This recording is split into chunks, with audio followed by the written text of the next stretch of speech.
I've been driving for a food delivery app for about 6 months. It's not a glorious job, but it pays the bills while I finish up my degree. You see a lot of weird stuff doing this. People opening the door in their underwear, arguments spilling out onto the front lawn, that kind of thing. You learn to just keep your head down, drop the food, and drive. But this particular delivery was different from the second I accepted the order. It was a Friday night, around 10:30 p.m. I was parked near a mall waiting, and a request popped up for a steakhouse downtown. The payout was huge, almost $50 for a 3-mile drive. I accepted it. When I picked up the food, 2 heavy bags of expensive steak and seafood, I checked the delivery notes. This note was a paragraph long. It read, "Drive to the back of the house. Leave the food on the concrete step by the side door. Do not ring the bell. Do not knock. Do not loiter. Just leave it and go. I am tipping extra for your discretion." I remember reading that and laughing a little. I figured it was some rich guy cheating on his wife, or maybe a high-profile person who just wanted privacy. I didn't care. $50 is $50. I drove out to the address. It was in one of those older, wealthy neighborhoods where the houses are set far back from the street, surrounded by tall oak trees. The streetlights were sparse, so it was pitch black. I pulled into the long driveway, my headlights cutting through the dark. The house was massive, dark brick, totally silent. I didn't see any lights on in the front windows. I followed the driveway around the back like the instructions said. The silence was heavy. You know that feeling when you turn off your engine and the quiet rushes in all at once. It felt like the air pressure dropped. I grabbed the bags. They were warm and smelled amazing. I walked up to the side door of the garage. Just like the note said, there was a concrete step. I set the bags down. My job was done. I should have turned around and walked back to my car. But human curiosity is a dangerous thing. The door had a large window panel in the top half. It had a sheer curtain, but it was slightly parted. And despite the explicit instructions, I couldn't help myself. I just wanted to see who orders $300 of steak to a dark garage at nearly midnight. I leaned in, just for a second. The inside of the garage had been converted into a living space. There was a rug, a nice couch, and a small dining table. Sitting at the table were 3 people, a man, a woman, and a teenage girl. They were dressed in normal clothes, sitting around the table as if they were waiting for dinner. But they weren't moving. They were sitting perfectly upright, hands on their laps, staring straight ahead at the blank wall. Then I noticed the 4th person. Standing in the corner of the room, just out of the direct line of the overhead light, was a man dressed in all black. He was wearing a ski mask. He was holding something in his hand. At first, I thought it was a phone. Then the light caught the metal barrel. It was a handgun. He wasn't pointing it at them. He was just holding it, watching them. My heart slammed against my ribs so hard I thought it would crack them. I ducked below the window instantly. My breath hitched in my throat. This wasn't a weird rich guy. This was a home invasion, a hostage situation. And the gunman had ordered delivery using the victim's phone. I crawled on my hands and knees back toward the driveway, trying to keep the gravel from crunching under my shoes. I felt like I was going to throw up. I needed to get to my car, drive away, and call 911. I got to my car door. I reached for the handle. My phone, which was mounted on the dashboard, lit up with a notification from the delivery app. The screen was on full brightness. In the pitch black of the driveway, it looked like a flare going off. I froze. I stared at the screen. It was a message from the customer. It read, "I saw you look." I didn't even open the car door. I scrambled around to the driver's side, jumped in, and slammed the lock button. As I fumbled with the keys, I saw the side door of the garage fly open in my rearview mirror. The man in the ski mask stepped out.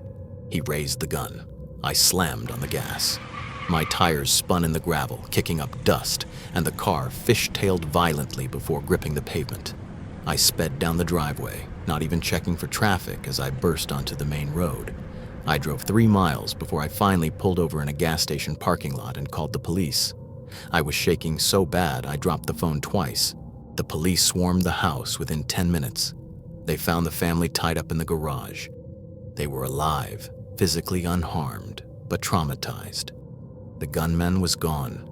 He had slipped away into the woods behind the property as soon as I sped off. They never caught him. The police told me later that he had been holding them there for 2 days. He had emptied their bank accounts, and when he got bored, he decided to order a final meal on their credit card before finishing the job. The family was scared for their life. If I hadn't looked through that window, I would have just left. He would have eaten that steak while they watched, and then he would have killed them.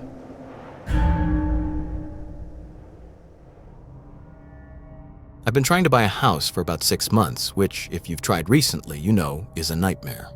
I work as a general contractor, so I was looking for something cheap, gutted, and ugly so I could tear apart and rebuild it.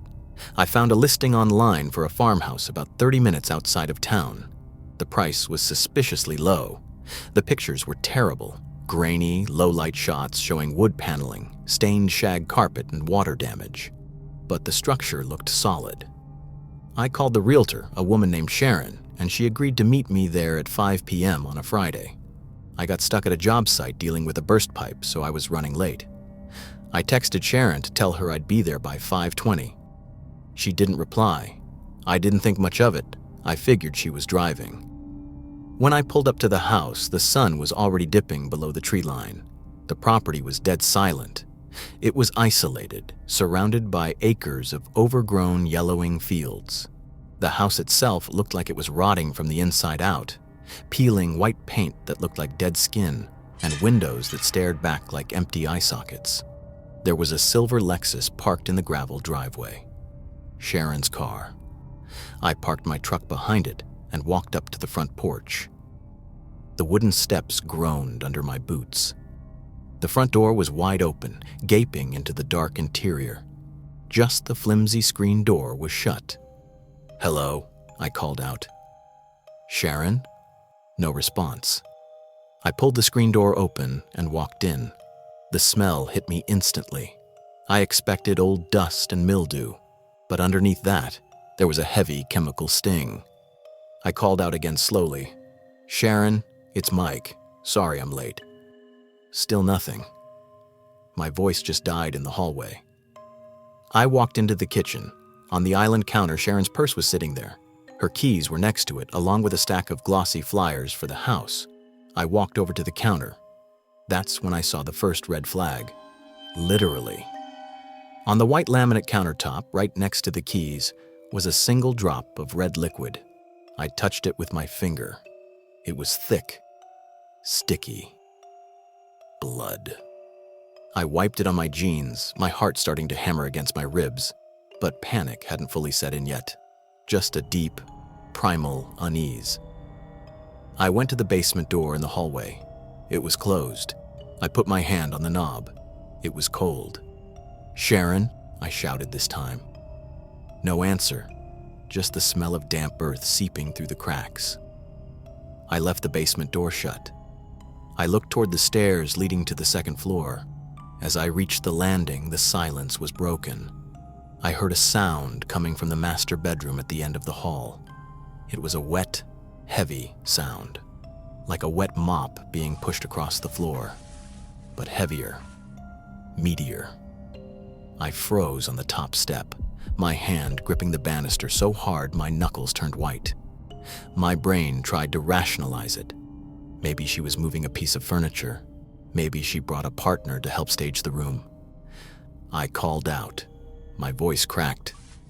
"Sharon." The dragging sound stopped instantly. The wet slapping noise ceased. Then a man's voice, deep, calm, almost cheerful, called out from the bedroom. "Come in. We were just fixing the carpet." I hesitated. The voice was too calm. It was the voice of someone who was trying to sound normal but was clearly out of breath. And why would a realtor be fixing carpet during a showing? I took a step backward, ready to turn and leave. But as I looked down at the hardwood floor of the hallway, the dim light from the window caught something I hadn't seen before. It was a big rug, rolled tightly into a cylinder, but the middle of the roll was sagging, wet and heavy. At one end of the roll, Sharon's head was visible, her face a ruin, mashed against the carpet fibers.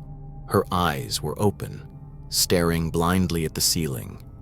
Her mouth was duct-taped shut, but blood was bubbling out around the edges of the tape. At the other end of the roll, her legs were sticking out. One foot was bare. The other foot was gone. It looked like it had been severed at the ankle with something dull. I held back a stifled scream just when the door behind me blasted open. A deep, ragged voice from behind me said, "It's a killer view, huh?" I didn't turn around. I threw myself down the stairs. I skipped the last 4 steps, hitting the foyer floor hard, my boots skidding on a throw rug. I grabbed the front door handle to leave. I could hear the thundering of heavy work boots sprinting down the hallway above me. He was fast. I could hear him hitting the landing. I burst out the front door, jumping off the porch and sprinting to my truck. I didn't care about the noise. I ripped my keys out of my pocket and threw myself into the driver's seat. My mind was just filled with the image of Sharon's face, so I called 911 as the engine roared to life. I looked out the driver's side window at the front door of the house. The man was standing in the doorway. He was huge, at least 6 feet 4 inches, wearing dirty gray coveralls. But the coveralls were soaked. The entire front was stained a deep, glistening black red. His hands were coated in it, all the way up to his elbows. He was holding a roll of silver duct tape. The man in the doorway didn't chase me. He just stood there, panting, wiping his bloody hands on his thighs, watching me. He raised the duct tape in a mock salute. I just peeled out into the driveway, screaming into my phone, telling the operator what had happened. The police swarmed the place before I even made it to the main interstate. They caught him in the backyard trying to dig a hole. They found Sharon, but it was too late. She had already been gone for a while. The medical examiner said the injuries, well, he had been taking his time before I arrived. If I had been on time, if I hadn't been stuck at that job site for 20 extra minutes, I would have walked through that door, and I would have been rolled up in a rug right next to her. I just hope poor Sharon's soul can get some rest, knowing that her killer is caught and will be brought to justice. And as for me, I don't know if I will ever treat situations or people the same ever again.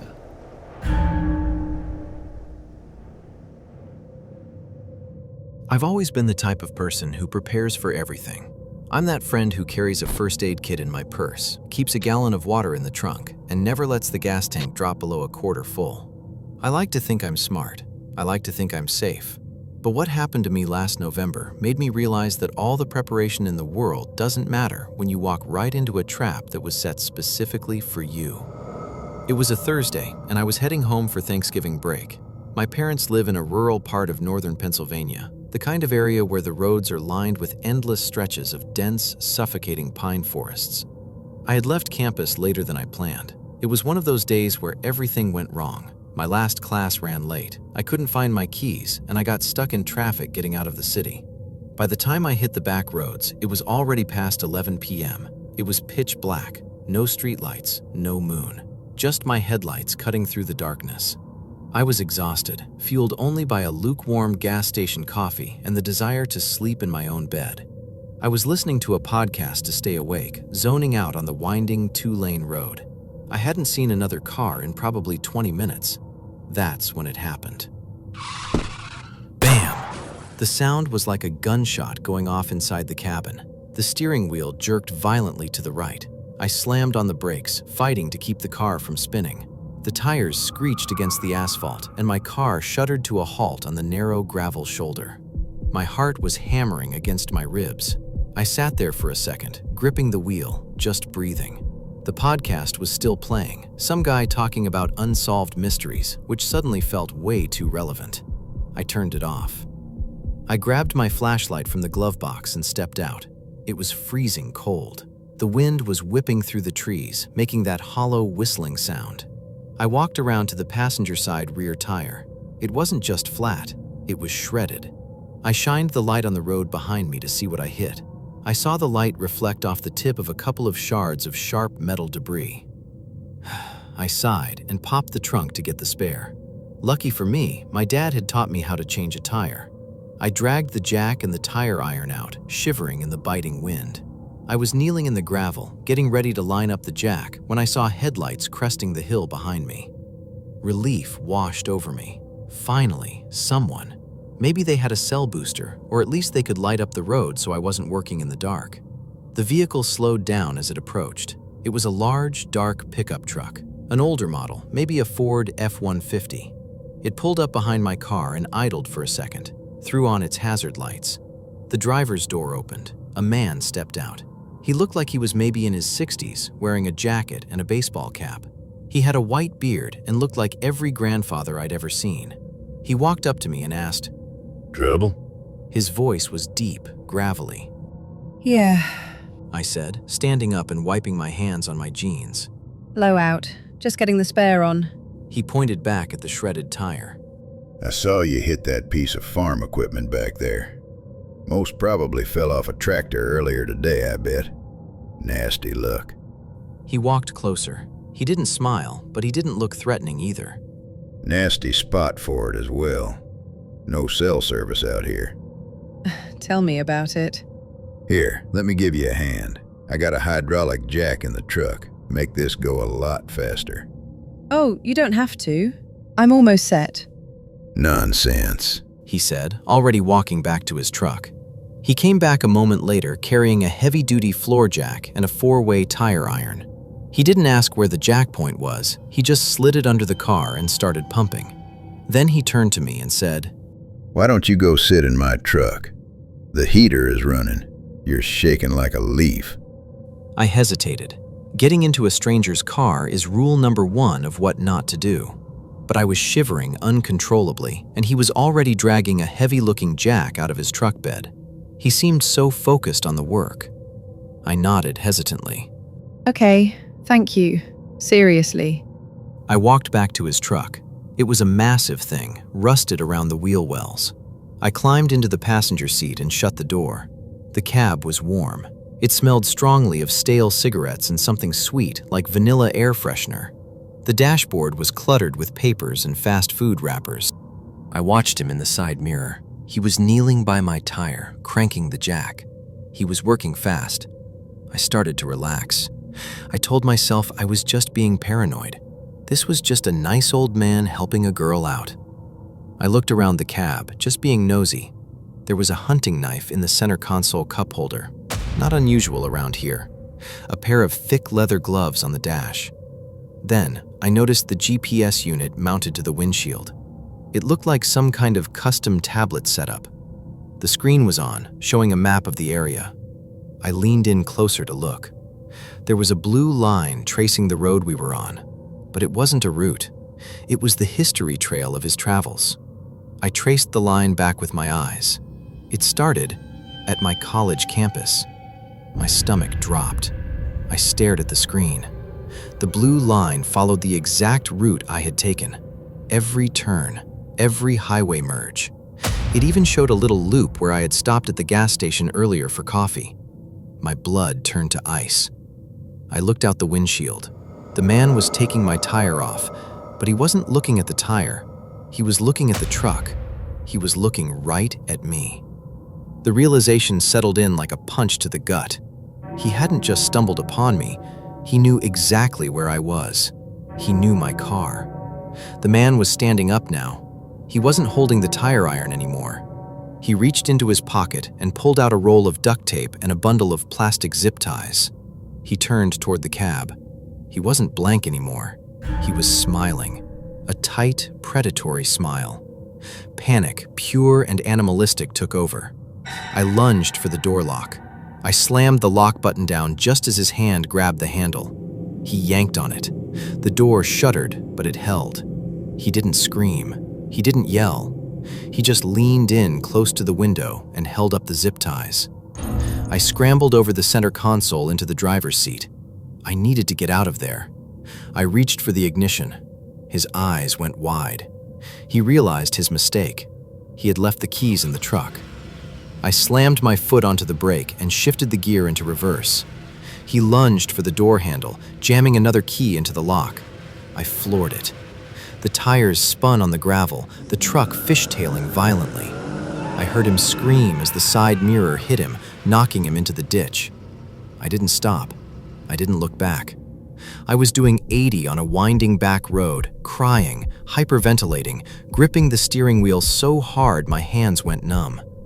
I drove for 20 minutes until I hit a town with a police station. I practically crashed the truck into the parking lot, lay on the horn, and didn't stop screaming until an officer came out with his gun drawn. I told them everything. I gave them the knife. I showed them the GPS. They went back to the scene.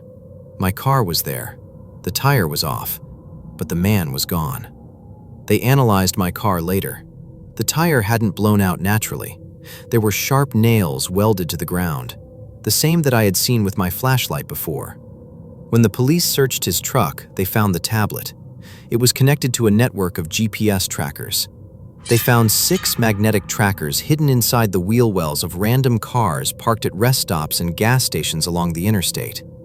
He had been tagging solo female drivers at the gas station 40 miles back. He'd tag them, wait for them to take the detour, and then follow them on his tablet until they hit his trap. They never caught him. He vanished into the woods like a ghost. The most traumatizing thing is what the police found in the glove box of his truck. It was a stack of Polaroids, dozens of them. Pictures of women changing tires, women sitting in his passenger seat, looking relieved, drinking coffee. And at the bottom of the stack, there was a picture of me. It was taken from behind while I was standing at the gas station pump an hour earlier. I was looking at my phone, completely oblivious. And written on the white border of the photo in black Sharpie was just one word: finally. If you enjoyed this story, if it creeped you out even a little, hit the like button and subscribe. It helps the channel more than you think. You can check out other stories about haunted places, real encounters, and Home Alone horrors with the links here, or from visiting my channel.